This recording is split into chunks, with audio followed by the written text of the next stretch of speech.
Los 10 camiones más malos que nadie compra, según Consumer Reports.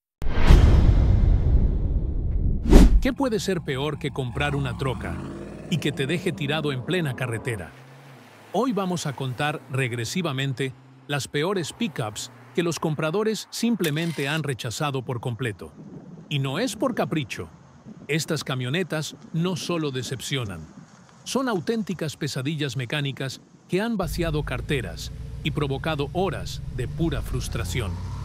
Nos vamos al lado oscuro del mundo de las pickups. Camionetas que prometían fuerza, durabilidad y buen desempeño, pero solo entregaron fallas, dolores de cabeza y facturas de reparación que hacen temblar hasta al mecánico. Motores débiles, transmisiones frágiles, problemas eléctricos constantes y valores de reventa que caen más rápido que el ánimo un lunes por la mañana. Todo respaldado por datos de Consumer Reports y testimonios reales de propietarios. ¿Tú o alguien que conoces cayó con una de estas decepciones? ¿Cuál crees que merece estar en el primer lugar de esta vergonzosa lista? Escríbelo en los comentarios. Leemos todos. Y si lo tuyo es el rugido del motor, la potencia clásica y el cromo reluciente, no olvides darle like, compartir este video con tu banda y suscribirte a Muscle Cars. ¡Vamos con todo! Chevrolet Silverado 1500, híbrida, 2009 a 2013. A finales de los 2000, las cosas en Detroit se estaban poniendo complicadas. La gasolina por las nubes, nuevas leyes ambientales y toda la presión mediática pidiendo vehículos verdes. La respuesta de GM, una apuesta arriesgada. Una pickup híbrida de tamaño completo. Así nació la Silverado 1500 híbrida. Y para muchos de nosotros que crecimos escuchando el rugido de los small blocks en el taller de papá, esto fue como ver a un luchador con zapatillas de ballet. Raro y decepcionante. Mientras la Silverado convencional se vendía como pan caliente más de 300.000 unidades por año, la híbrida apenas alcanzaba las 1500. Eso no es bajo rendimiento, eso es un desastre comercial. El sistema híbrido de dos modos desarrollado junto con BMW y Chrysler sonaba impresionante en teoría, pero en la práctica solo añadió peso, complicaciones electrónicas y una mejora muy marginal en el consumo urbano. Un 33% más. Y eso sí tenía suerte. Muchos propietarios se quejaban de tirones al acelerar baterías de alto voltaje que se sobrecalentaban e inversores eléctricos que fallaban sin previo aviso. La transmisión no sabía si usar el motor eléctrico o el de gasolina, así que la conducción era torpe e impredecible. Y para colmo, costaba $4,000 más que una Silverado normal y remolcaba menos. Algunos dicen que se adelantó a su tiempo, tal vez, pero para los que confiamos más en el oído que en una pantalla digital, esta Silverado simplemente no tenía alma. Subaru Baja, 2003 a 2006. Vámonos tantito al inicio de los 2000, cuando las marcas estaban obsesionadas con reinventar todo lo que se movía. Y ahí apareció la Subaru Baja, un intento desesperado de ser todo, y terminó no siendo nada. Para los que recordamos con cariño las épocas doradas del El Camino y el ranchero La Baja, parecía un intento de resurrección. Pero la verdad se quedó muy lejos. Subaru básicamente agarró su confiable Outback y le cortó la parte trasera como si alguien hubiera usado una cegueta sin medir. Resultado: un vehículo que no era coche, no era pickup, más bien parecía una navaja suiza, sin hoja. Los que buscaban una camioneta la vieron demasiado chica y débil, y los que querían un coche no entendían qué hacer con esa caja trasera que no servía para mucho. Montaba el típico motor boxer 2.5 litros, pero ese motor era famoso por sus fugas externas de empaque de cabeza, con reparaciones que rondaban los $1,200 a $1,800. Y la bateíta trasera, olvídalo. Apenas cabía una hielera, mucho menos un juego de llantas o una caja de herramientas. Hasta el famoso midgate, esa compuerta para alargar el espacio de carga, terminó siendo más un truco de mercadotecnia que algo útil de verdad. Subaru quería vender 24,000 bajas por año. ¿Y qué pasó? En 4 años apenas vendieron unas 30,000 en total. Hoy en día tiene su grupito de fans raros, pero para la mayoría de los amantes del fierro clásico fue solo un experimento raro que nunca terminó de convencer. Toyota Tundra 2022. Durante décadas las pickups de Toyota eran cosa seria. Si viviste los años duros del precio de la gasolina, la era dorada del muscle car y luego te subiste a una Tacoma noventera, sabes de lo que hablo. Le podías dar con todo y al día siguiente arrancaba como si nada. Pero en 2022, Toyota metió la pata. Y feo. La nueva Tundra prometía ser el gran regreso. Plataforma nueva, tecnología moderna y un motor V6 biturbo de 3.5 litros que venía a reemplazar al viejo V8. Pero en lugar de confiabilidad a prueba de balas, lo que recibieron los primeros compradores fueron luces de check engine, fallas en el sistema wastegate del turbo y tuercas del eje trasero que literalmente se aflojaban hasta romperse. Consumer Reports la puso en el último lugar en confiabilidad para pickups de tamaño completo. Y sí, le quitaron su codiciada recomendación.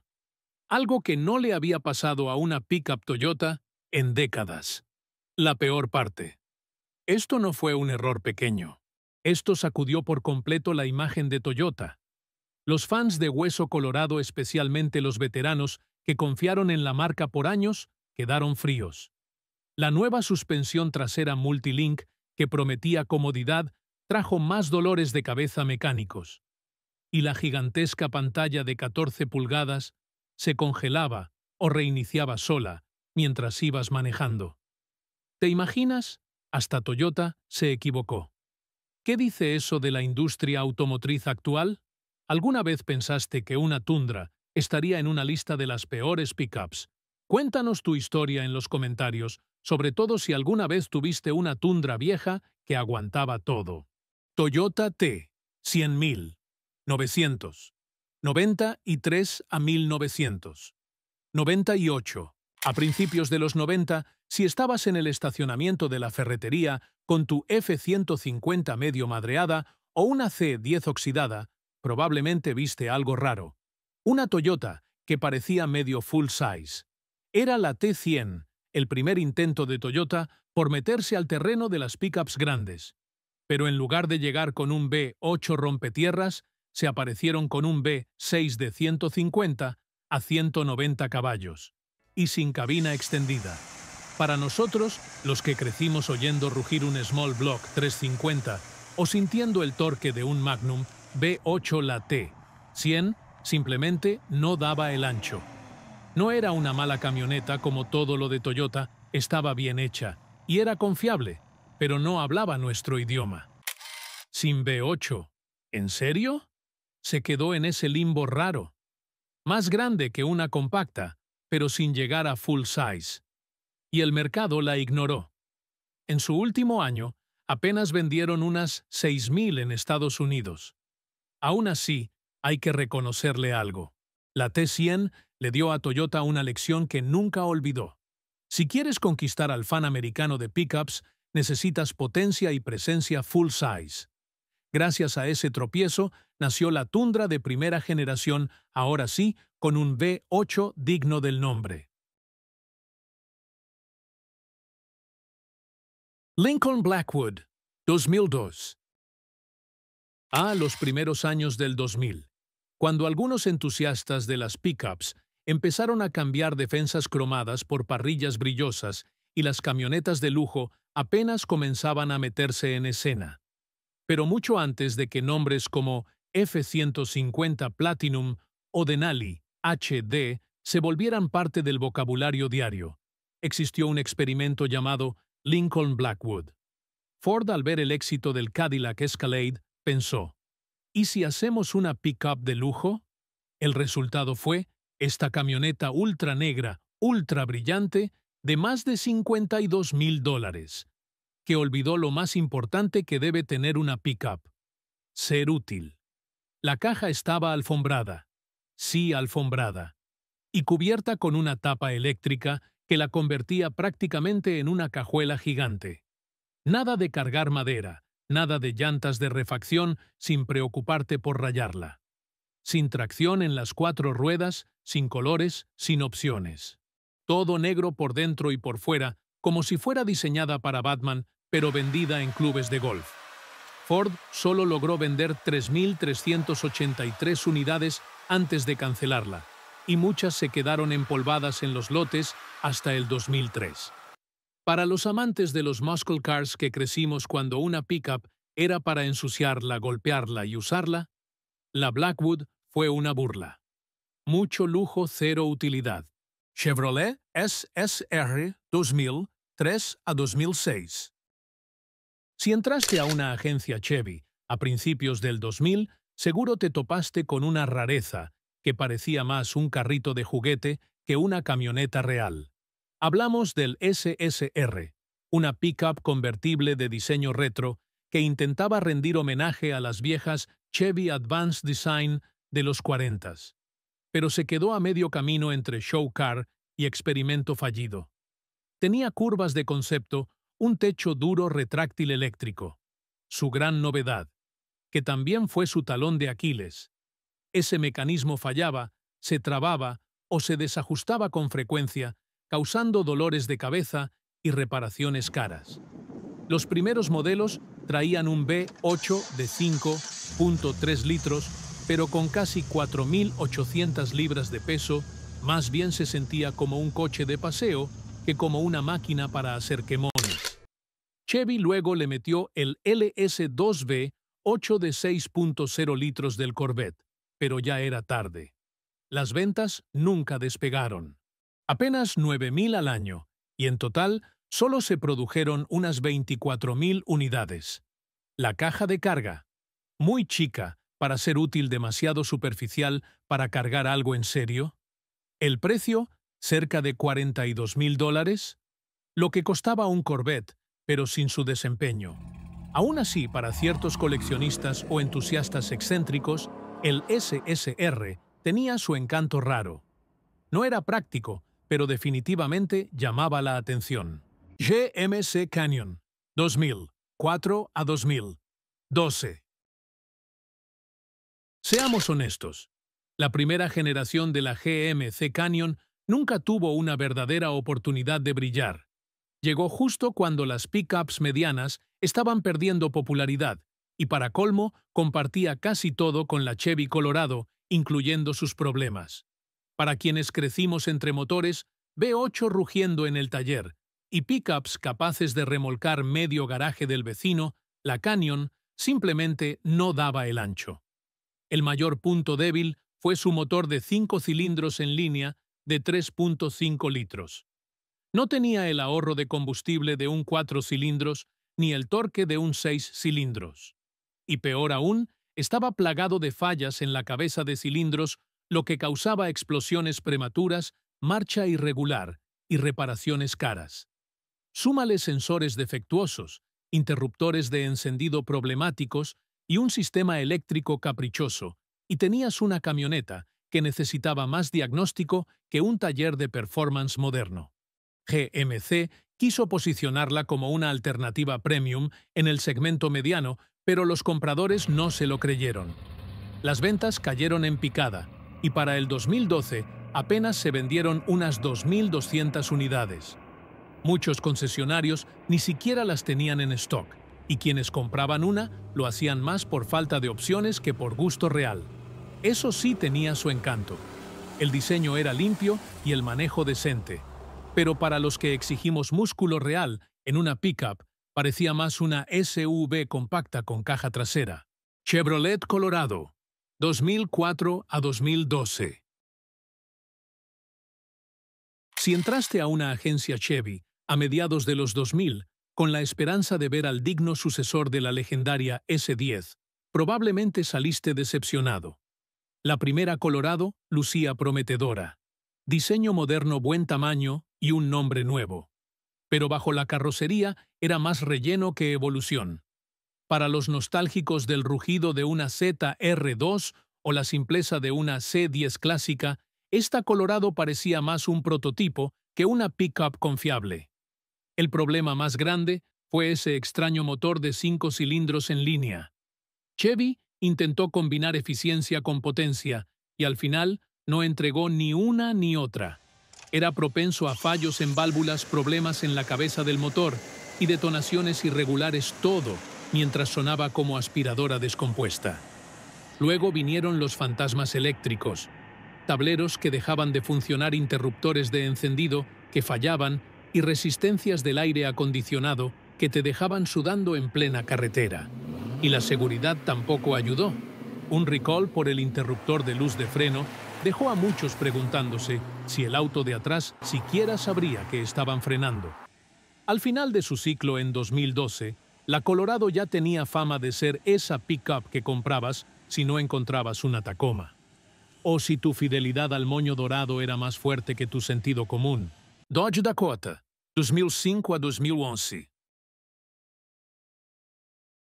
La tercera generación de la Dodge Dakota es uno de esos casos donde la camioneta tenía todo el potencial, pero falló en todo lo que de verdad importa para un buen conductor. Para quienes crecimos escuchando el gorgoteo de un 340 six-pack o deslizándonos por carreteras en un Cuda, el nombre Dakota significaba algo. Era esa pickup mediana que sí podía jalar, sí podía correr, y no le tenía miedo al trabajo duro. Pero en 2005, Dodge le dio una nueva carrocería, la hizo más grande que nunca. Y sin embargo rendía menos. Se veía ruda, sí, pero el motor base, V6 de 3.7 litros, sonaba como si estuviera tragando grava y no tenía el músculo para respaldar la actitud. Incluso el V8 opcional de 4.7 litros, que se suponía debía ser su salvación, era conocido por soltar asientos de válvula cuando se sobrecalentaba. Y la suspensión delantera, un hoyo sin fondo. Rótulas terminales, rodamientos, todo fallaba. Hasta el motor del ventilador del clima moría antes de tiempo, dejándote congelado en invierno o sudando en verano.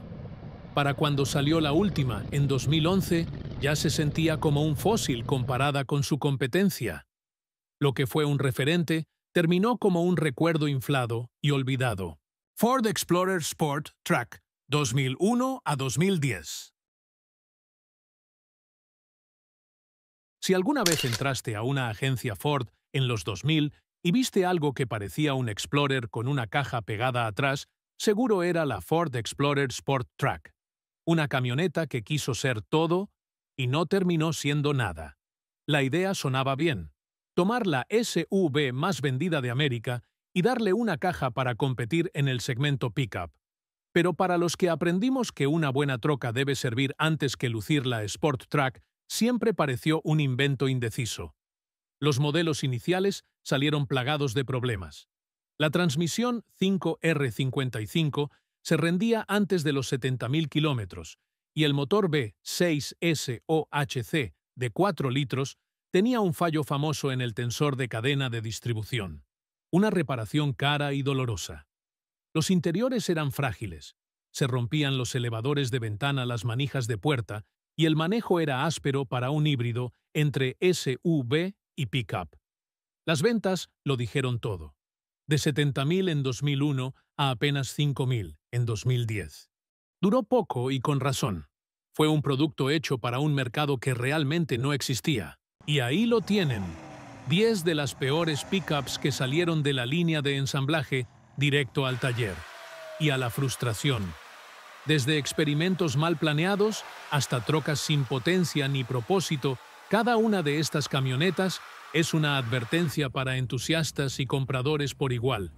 Pero quién sabe, tal vez tú tuviste una, tal vez lograste sobrevivir con una, o tal vez simplemente pasaste junto a una descompuesta en la orilla del camino y pensaste, qué bueno que no es la mía. Ahora te toca a ti. ¿Cuál de estas trocas te hizo enojar? ¿O te sorprendió? ¿Crees que faltó alguna en la lista? Queremos leer tu historia en los comentarios, sobre todo si tienes una anécdota de taller o una pesadilla en carretera que valga la pena contar. Y si eres de los que aman desempolvar la historia real de las pickups y los muscle cars americanos, dale like, comparte este video y suscríbete a Muscle Cars. Aquí no solo hacemos conteos, revivimos memorias motor por motor. Nos vemos en el próximo video.